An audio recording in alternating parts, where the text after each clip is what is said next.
Hello and welcome to the July 28th edition of Speedway Digest Thursday Night Thunder, the most hardcore motorsports program on the internet.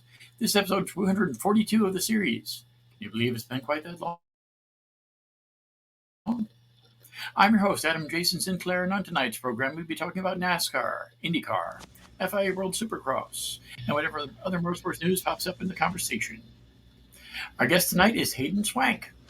Overtime, leading brand for the next generation of sports fans, is partnering with GM Brands, and it's bringing us your talent effort on season 2 of its hit series Race, a docu-series on 21-year-old race car driver Hayden Swank that follows his triumphs and tribulations in racing, a sport riddled with systematic racism and over-reliance on corporate sponsorship and family investment to move up the ladder.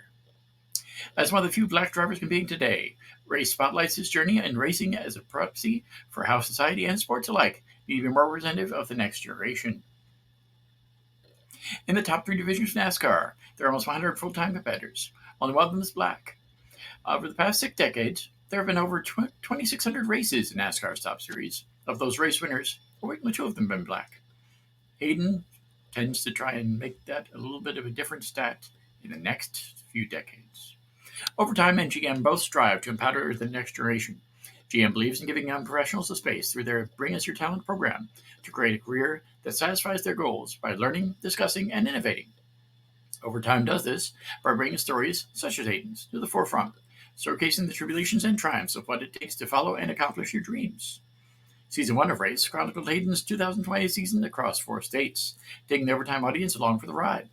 After a slow start behind a lawn-mowing-funded race car, Overtime showed Hayden some love by providing him with a brand new vehicle. From there, they watched Hayden navigate his way through tight turns, mechanical failures, and cheating accusations, all in the midst of a global pandemic. Only the speedometers were higher than the tensions in Season 1.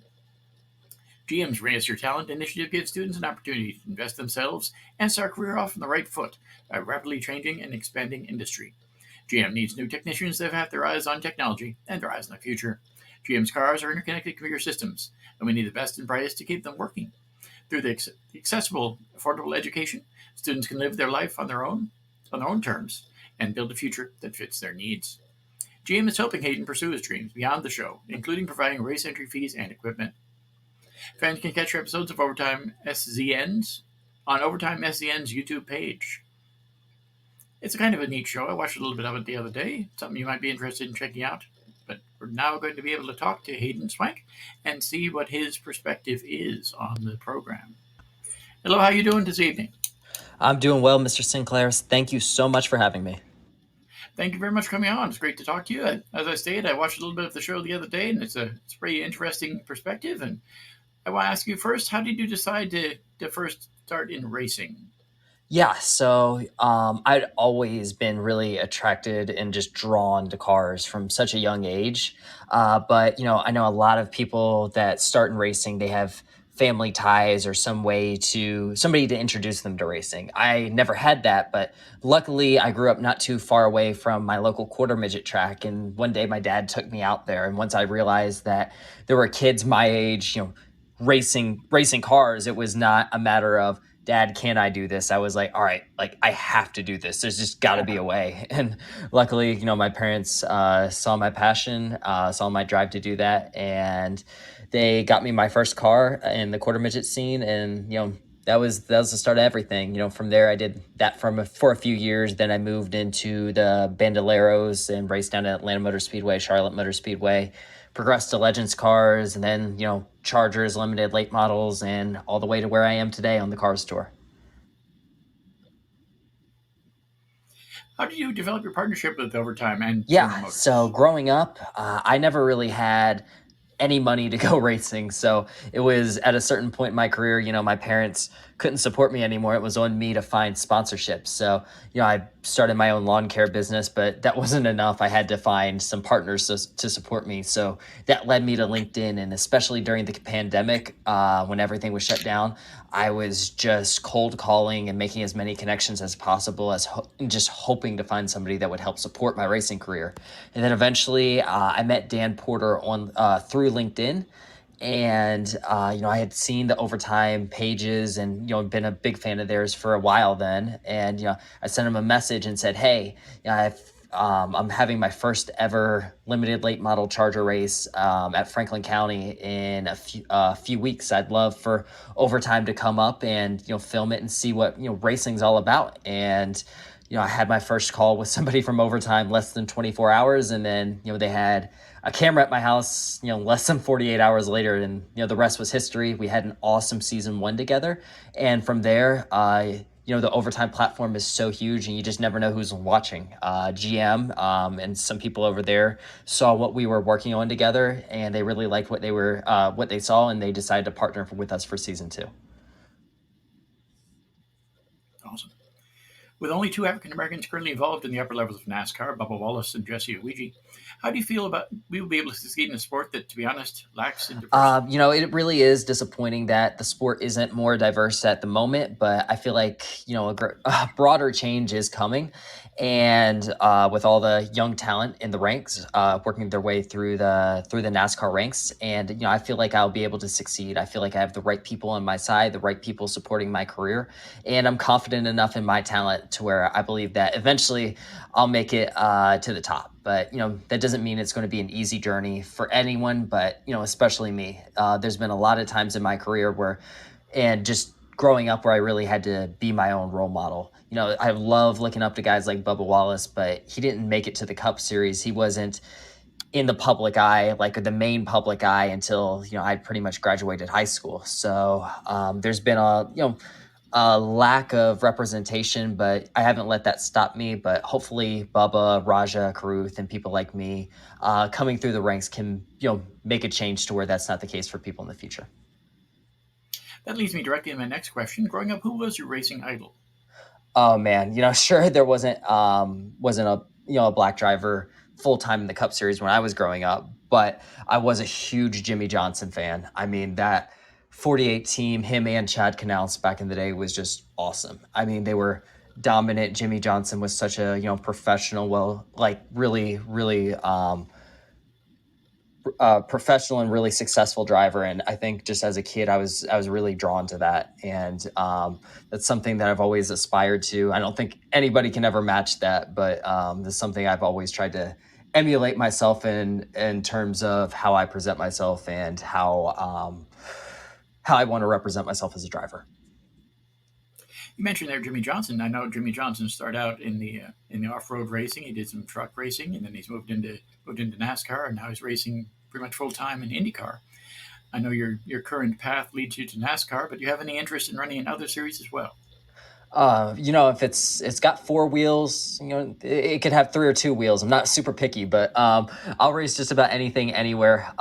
Although racing NASCAR has always been my ultimate goal, and that's still what interests me the most. But if opportunities to run in other series like a sports car or even open wheel stuff presents itself, more than up for the challenge to try something new. Awesome. Where do you see yourself in 5 years? Yeah. So in 5 years, who knows what could happen, but I really want to be racing full time in one of the NASCAR touring series. The ultimate goal for me is to end up in the Cup Series racing on Sundays. That's really, really what everybody that, starts out racing in stock cars wants to do. But in the next 5 years, I'd like to be racing, in one of the national touring series. But even right now, just racing on the Cars Tour has been a dream come true. Just the caliber of competition on that tour is it's something else. So I've definitely enjoyed my time on there, and I've had my eye on other things, but right now I'm just focusing on developing where I am. But hopefully in the next 5 years, you see me in some bigger places. Who knows? Cool. And if my listeners are interested in more information about you in particular, as well as overtime in general, Oh yeah. where So should they the go? overtime Oh, yeah. The Overtime season and the Overtime Instagram and YouTube pages are an awesome place to keep up with my career. We post episodes of season two of Race on the Overtime season YouTube channel, and those air on Saturdays. Right now, we're in a little bit of a hiatus, but those episodes will return shortly. If you want to go ahead and get caught up, go to YouTube/Overtime season and you can check out our first 3 episodes we made together, documenting what we've done on the Cars Tour so far. We've raced at Coastal Carolina, Ace, and Franklin County Speedway. We had some really, really crazy moments in those episodes, and the storytellers that Overtime has, and just the production quality of all these episodes is just off the charts. So if you're a racing fan, if you're interested in short track racing, open wheel racing, dirt track, anything like that, I think you'll really enjoy the show. We really put a lot of effort into it and make sure that we give people, our fans, as close of an inside look as they can possibly get into my career and the world of late model stock car racing. Awesome. And I got one more final question for you. What's your favorite racetrack that you've competed on so far? And it's a two-part question. What track would you like to compete on in the future that you haven't yet? Ooh, um, the Cars Tour has given me the opportunity to go to a lot of different tracks this year. It's been kind of a whirlwind of learning a new track every week. But so far, I would say my favorite track is Orange County Speedway. It's rough, it's abrasive, it's really loose, but at the same time, it's a lot of fun. There's a lot of different grooves to run. And like it encourages really good racing. It always puts on a phenomenal show. And like it's my team's home track as well, so we always have the expectation to run really well there, and I just love that track. Still looking to notch off my first win there. Hopefully it comes before too long. I've only had 2 stabs at it so far, so hopefully third time's the charm. But Orange County Speedway in Rougemont, North Carolina is it's definitely a special track, and it's definitely my favorite for sure. As far as tracks I'd like to race at in the future, I'm not sure. I'd always like wanted to try some of the other more famous short tracks that the NASCAR Cup Series and the other NASCAR Touring Series visit. Bristol and Martinsville have always been on my bucket list, but I think at this point, the track I really want to go to more than anything else is North Wilkesboro. Just hearing so much about that track, racing it on iRacing, I think it'd be just really, really special to go there. And I think our dream's going to come, everybody's dream is going to come true here in a few weeks when the Cars Tour heads there on August 30th. I think it's going to be a really, really, really awesome event, really historic track. And I'm just, honored to just be able to race on that track. And I think we're going to have a good showing there. Well, good luck in a few weeks. It'll definitely be an interesting race to go to. I know that Stephen Wilson of SpeedwayDigest.com does some work. He did some work with the Speedway organization there that helped for the to bring the track back to life. So hopefully he gets to see you out there, and it should be a really great show. Absolutely. I know there's been lots and lots of people in the industry, drivers and executives, that have put a ton of effort into reviving this track. And I'm finally glad to see it come full circle. And we've got some awesome races coming this fall. And hopefully that, becomes a tradition for years and years to come. And, hopefully it doesn't stop there. Well, thank you very much for coming on this evening. I hope I get to talk to you again in the future, and have a great year. Absolutely, sir. Thank you so much. And yeah, definitely had a lot of fun doing this. Thank you.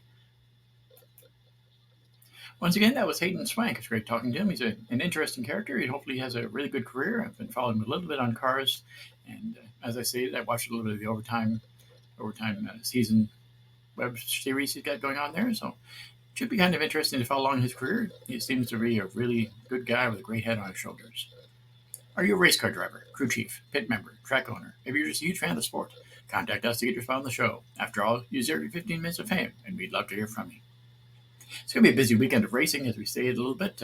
It's going to be really busy this weekend at the Indianapolis Motor Speedway, as well as the Indy Raceway Park there. So if you're in the Indianapolis area, be sure to check that out. I know that some of the NASCAR drivers are continually grousing about the fact that they're no longer racing on the traditional oval, and they're on the road course. Personally, I think the road course racing is better for NASCAR, especially in Indianapolis. But I think the future will bring a lot more road course races, as they announced this past week with the new race in Chicago next year in July 4th weekend. I believe for the 2nd and 3rd next year. So it'll be cool to see that.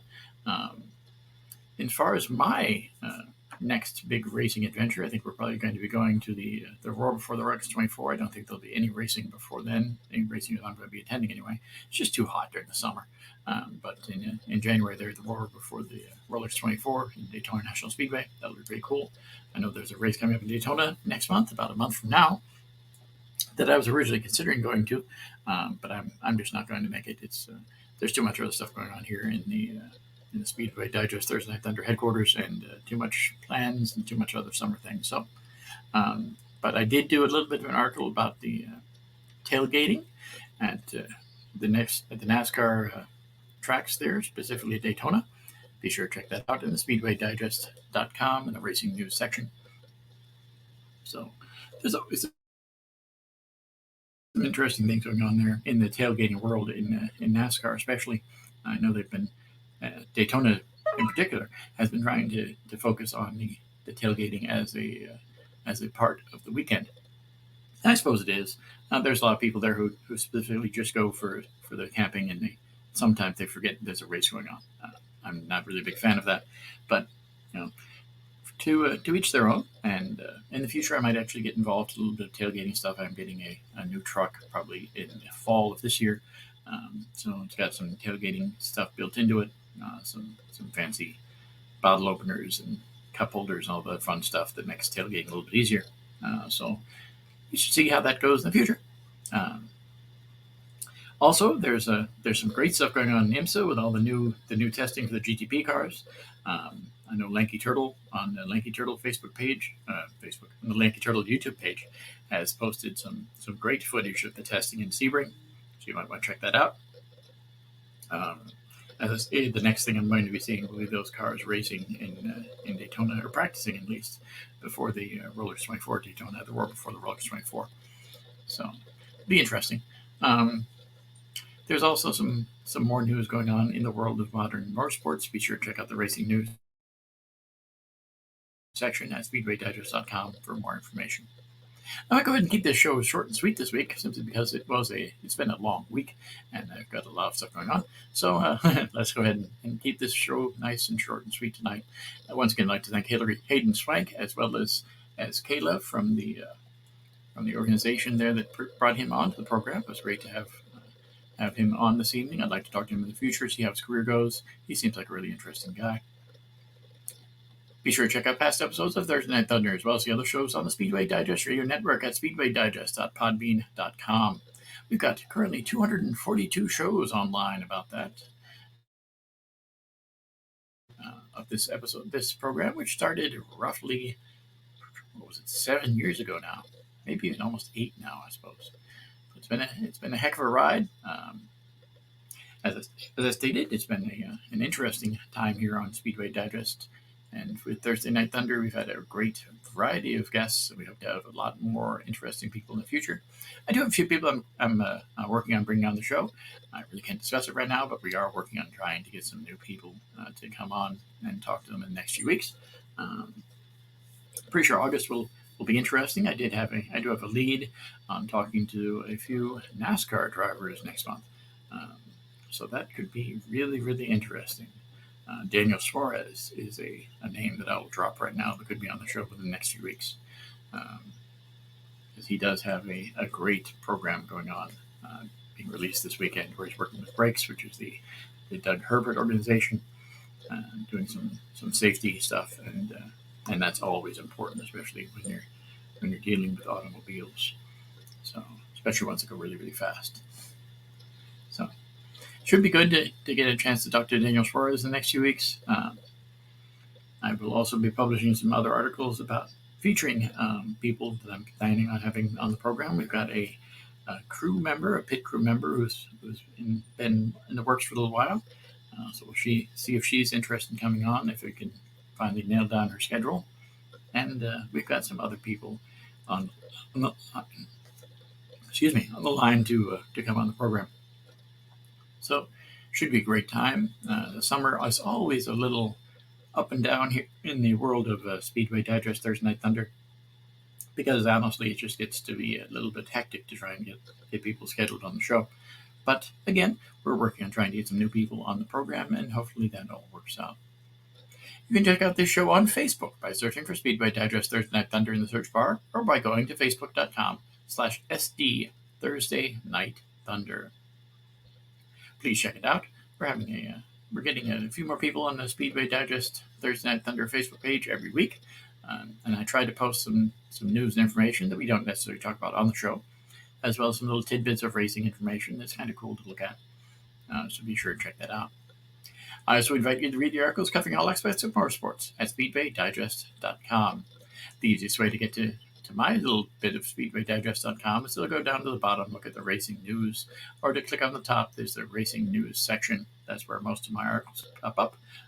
As most of my stuff for Speedway Digest is featured on sports cars and drag racing and a little bit of motorcycles here and there.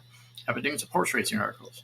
I don't know how many horse racing articles I will continue to do as horse racing continues to fall off quite a bit here in Florida. So we'll see how that goes. I have been doing some articles about racing incidents. Hopefully, I try and move away from that in the future and cover some good horse racing news. But unfortunately, there's been some accidents lately involving deaths of horses, and that does deserve to be covered. And it just shows that sometimes safety is a moving target, and sometimes the competitors and the animals there in horse racing tend to get left behind in terms of safety and innovation. So be sure to check out the articles I've written about that recently. That's in the racing news section of speedwaydigest.com. In addition, if you're a fan of South Florida and who isn't, be sure to check out the latest news and information about our slice of paradise at my blog site for Warplum's Fantastic Finds, which can be found on Facebook at For Warplums, FABORPLUMBS, on Twitter, which is at For Warplums as well, at FABORPLUMBS, or at PB Happening, and by heading to For Warplums Fantastic Finds. That's FABORPLUMBS Fantastic Finds.wordpress.com. Once again, we'd like to thank you for listening this evening. We have hope you enjoyed our little talk with Hayden Swank, and hopefully he has a really good weekend coming up in North Wilkesboro, and he has a really good year on cars. Again, check out the show about him and his racing career on the Overtime Season YouTube page. Probably the easiest way is to look up Hayden Swank there on YouTube, and you can find that. The series is called Race. Might be interesting to see how that goes. Thank you for listening. We look forward to seeing you again next week in the Thunderdome as we discuss the major issues in the world of modern auto racing. Have a great night.